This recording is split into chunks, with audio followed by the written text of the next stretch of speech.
Good morning, students. Are we all ready for the day? Let's begin a new topic. What is the topic of the day today? It is subject-verb agreement. This is lesson 14 of Fun with Grammar book. Now, when I say subject-verb agreement, it is talking about that there is an agreement between subject and verb. There is an agreement between subject and verb. Now, when I say there is agreement, what does that mean? It is talking about numbers. It is talking about numbers, which means either it has to be singular or it has to be plural. What does that mean? What does this mean? With singular noun, what we use? Singular verb. We use singular verb. Alright? With singular noun we use the singular verb. So, with plural noun we use plural verb. We are using plural verb.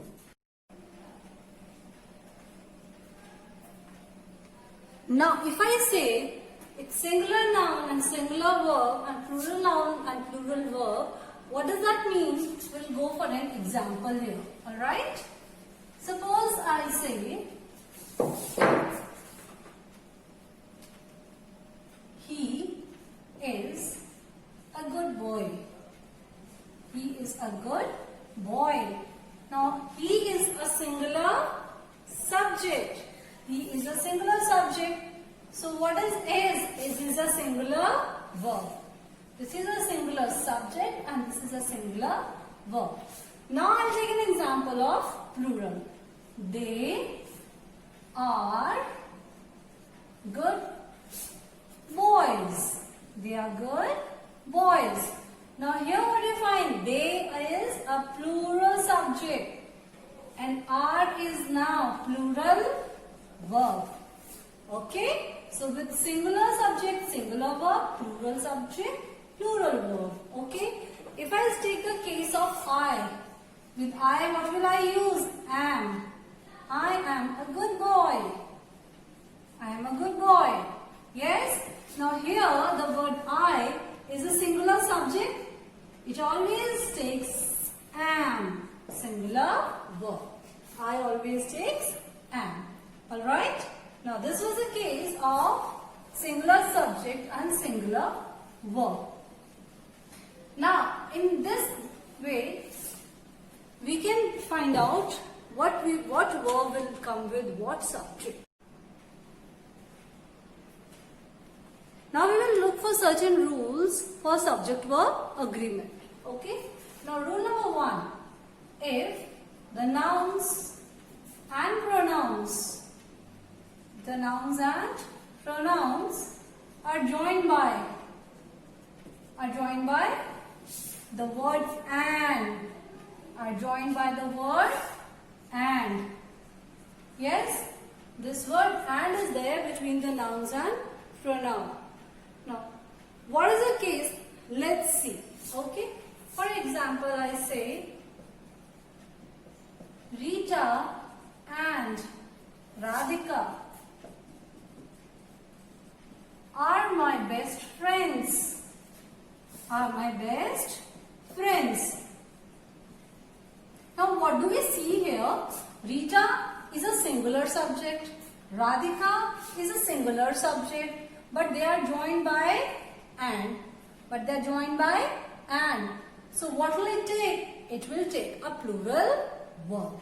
Because Rita and are joined by and, it will take a plural verb are.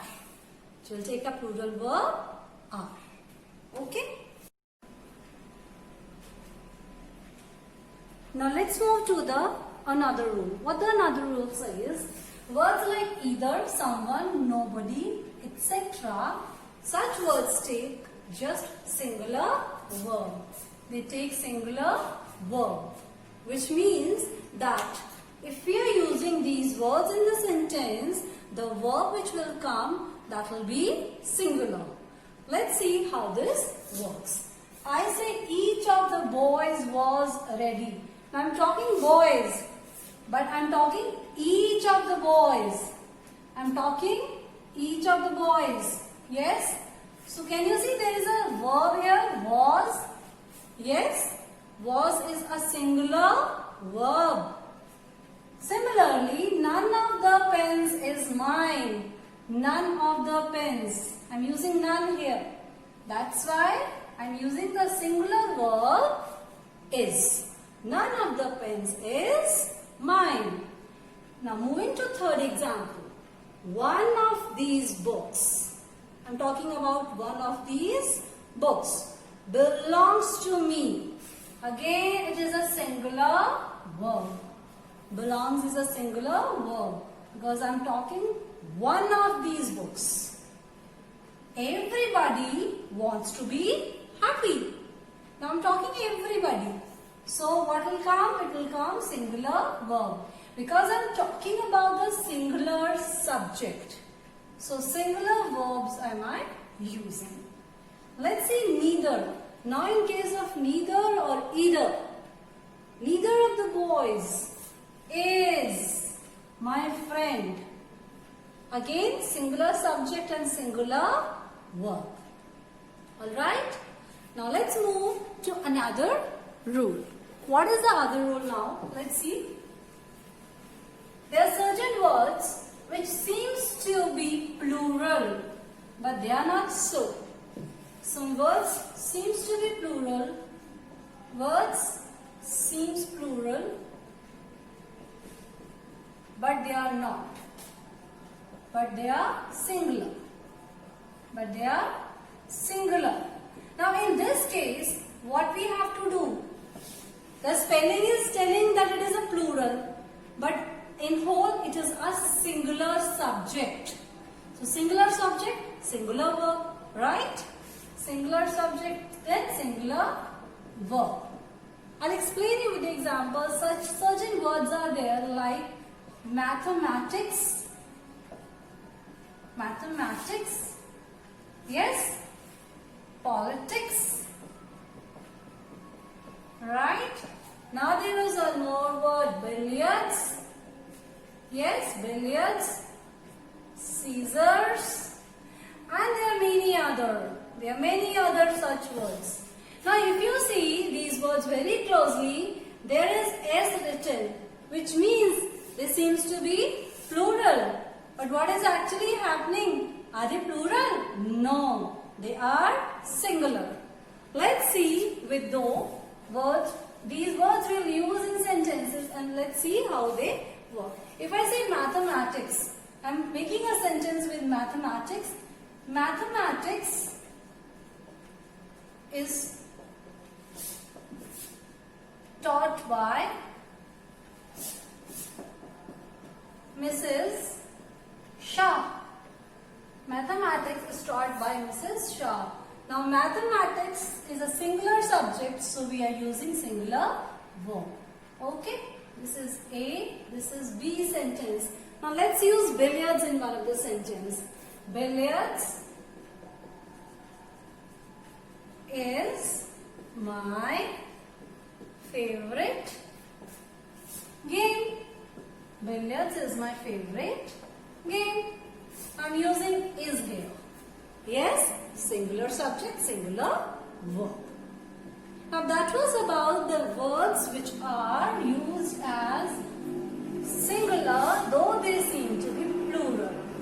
But one more rule is there about collective noun. About collective noun. Now what is the rule? Collective noun. Collective noun means a group. Collective noun is a group. Yes? So what will happen? If I'm talking about collective noun, it is a group. So this is a singular subject. Singular subject. So what it is? It is a singular subject, so it will be using singular verb. It will be using singular verb. Yes? Collective noun always use singular verb. Let's see how. Okay?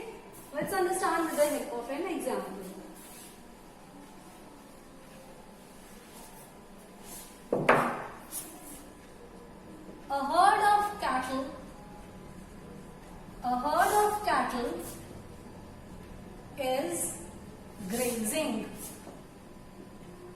in the field. A herd of cattle is grazing in the field. Yes? So what are we using here? Collective noun, a herd of cattle. That's why we are using singular verb. That's why we are using singular verb. Let's take another. A constellation of stars. A constellation of stars.